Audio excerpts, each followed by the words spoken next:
Hello students, this is your accountancy teacher Pooja Dubey. Today I am going to start a new chapter, that is issue and redemption of debentures. In previous chapter we have studied accounting for share capital. Now this chapter is similar to accounting for share capital, only one word is replaced, will replace shares by the debentures. The accounting treatment is the same, the journal entries are the same. But we have to only replace the words shares to debentures. Okay. So, issue of debentures will study the following points and redemption of debentures will study the following points. So first we need to know issue of debentures. So in issue of debentures, first we'll study meaning of debentures. What is the meaning of debentures? In 11th class we studied debentures are acknowledgement of debt. Whenever a company needs funds, whenever a company wants to expand its business, so it needs fund. So what it does, it issues debentures. क्या करती है company? Debentures issue करती है, मतलब public से loan मांगती है. ठीक है, सर्टिफाइड होता है वो, under the seal of the company होता है और एक फिक्स पीरियड में वो लोन रिटर्न भी कर देती है इंटरेस्ट के साथ. तो आपने देखा होगा कि डिबेंचर्स जो वो रिप्रेजेंट होते हैं हमेशा अपने इंटरेस्ट पर्सन के साथ. तो अगर हम बोलेंगे कि मीनिंग ऑफ डिबेंचर्स क्या है, तो debentures are acknowledgement of debt under the seal of the company and everything is written on that documents, the date of issued, the date of redemption, कब हम पे करेंगे, the date, the interest rate है ना, the amount, that loan, all. तो these are debentures क्या है, acknowledgement of debt. Okay, next में हम पढ़ेंगे कैरेक्टरिस्टिक्स ऑफ डिबेंचर्स. कैरेक्टरिस्टिक्स क्या है?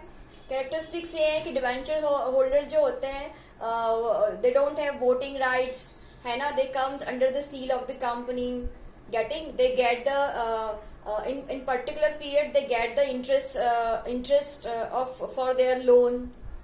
So following points will study in details. Okay, further. Third क्या है?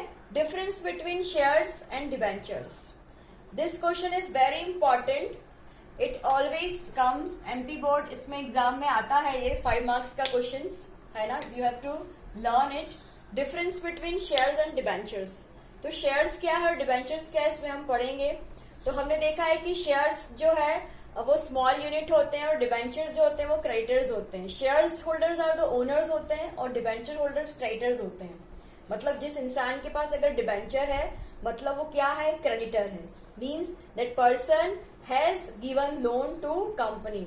बट शेयर्स में क्या केस है, शेयर्स परचेस करने के बाद जो शेयर होल्डर है ना वो ओनर बन जाता है, पर डिबेंचर होल्डर क्या रहता है, क्रेडिटर्स रहता है. ठीक है, तो इसका भी डिटेल हम पढ़ेंगे आगे पीडीएफ फाइल में और हमारी जूम क्लासेस में. नेक्स्ट, टाइप्स ऑफ डिबेंचर्स हम 11th पढ़ चुके हैं. कितने टाइप्स के डिबेंचर्स होते हैं according to the tenure, redeemable debentures, convertible debentures, first debentures, second debentures, है ना. सो ये हम पढ़ेंगे टाइप्स ऑफ डिबेंचर्स. ये भी एग्जाम में आता है, it's very important question, you have to learn this. तो इसमें हम डिबेंचर्स की टाइप पढ़ेंगे कि डिबेंचर्स कितने टाइप के होते हैं, अलग अलग टाइप के होते हैं, जैसे कि टेन्योर के अकॉर्डिंग हो गया, प्रॉफिट के अकॉर्डिंग हो गया, है ना. Next, issue of debentures for cash. जैसे हम इश्यू ऑफ शेयर्स करते थे फॉर कैश, इंस्टॉलमेंट में मांगते थे, है ना, याद आया अकाउंटिंग फॉर शेयर कैपिटल में. तो similarly issue of debentures for cash, इसमें भी जर्नल एंट्रीज होती है, शेयर के प्लेस पे हम लिखते हैं डिबेंचर्स. नेक्स्ट पॉइंट है, इसकी जर्नल एंट्री सेम है जैसे हमने शेयर कैपिटल में पढ़ी है, बस हमको क्या करना है, कैपिटल हटा के डिबेंचर्स डालना है, शेयर्स के प्लेस पे डिबेंचर्स करना है. नेक्स्ट है issue of debentures for consideration other than cash.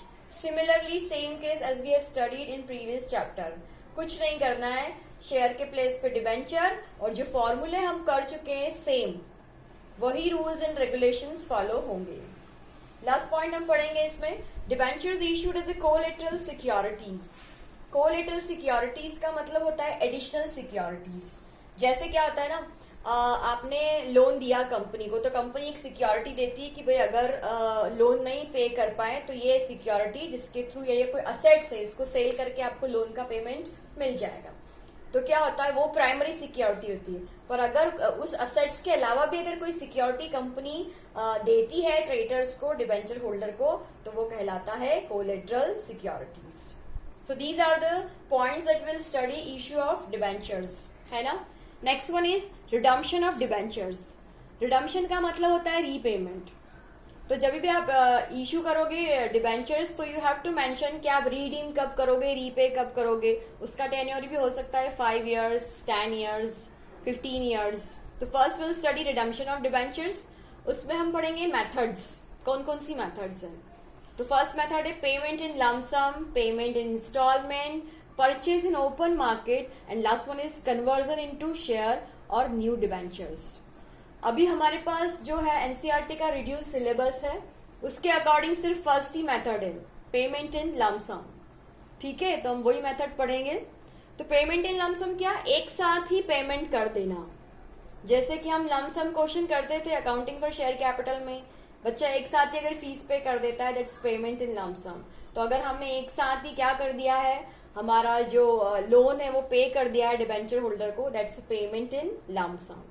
Instalment आप समझते हैं, पेमेंट इन इंस्टॉलमेंट. फिर परचेज इन ओपन मार्केट, खुद के ही परचेज कर लेना डिबेंचर्स, तो वो कैंसिल हो जाता है, मतलब पेमेंट उनको देना नहीं होता है. खुद जिसको लोन देना है उसको क्या कर दिया, उससे ही वो लोन पेपर खरीद लिए और वो डिबेंचर ले लिए. कन्वर्जन का मतलब होता है कभी कभी कंपनी क्या करती है, डिबेंचर होल्डर को बोलती है कि ये जो आपके जो डिबेंचर्स है ये हम शेयर्स में भी क्या कर सकते हैं, कन्वर्ट हो सकते हैं, या हम इसके बदले आपको नए डिबेंचर्स इशू कर सकते हैं. तो वो कहलाता है कन्वर्जन इनटू शेयर और new debentures. Third point is very important according to the theory. ये थ्योरी में क्वेश्चन हमेशा आता है, यू हैव टू स्टडी, इसको लर्न भी करना है. DRR, creation of debenture redemption reserve.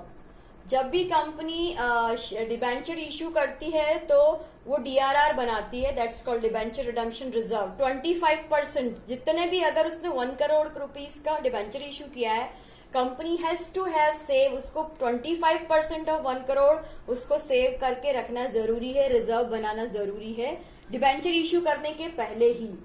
Clear है, इट्स मैंडेटरी है अकॉर्डिंग टू कंपनीज रूल 2013. ठीक है. नेक्स्ट, अब ऑन रिडम्पशन, जब हम रिडम्पशन के पहले की प्रोसेस क्या है, आपको रिजर्व बनाना है 25% DRR, और रिडम्पशन के बाद की प्रोसेस है 15% DRI, डिबेंचर रिडम्पशन इन्वेस्टमेंट. मतलब क्या, जब आप 5 साल पूरे हो जाते हैं सपोज पेमेंट मतलब उसके लोन के, और उसके बाद जब आप इंस्टॉलमेंट देते हैं ना, तो हर एक इंस्टॉलमेंट में बिफोर 31 मार्च आपको 15% उस इंस्टॉलमेंट का इन्वेस्ट करना जरूरी है. आपको उस इंस्टॉलमेंट का 15% इन्वेस्ट करना जरूरी है. This is mandatory according to companies rule 2013. ठीक है. जैसे कि सपोज आपकी जो पहली इंस्टॉलमेंट है 1 करोड़ देना है उसको, तो पहली इंस्टॉलमेंट है 20 लाख, तो 20 लाख का 15% आप इन्वेस्ट करोगे DRI में, that is debenture redemption investment. Okay, so उससे जो अमाउंट आएगा वो आप फिर उसको ऐड करके नेक्स्ट आप इंस्टॉलमेंट दे सकते हो. पर वो आपको कब तक इन्वेस्ट करना, मतलब कब, उसका ड्यूरेशन क्या है, before 31 March. Getting. So in issue and redemption of debentures will study all these points. In for detail, I am going to send you PDF, and in Zoom classes we'll study the details of this.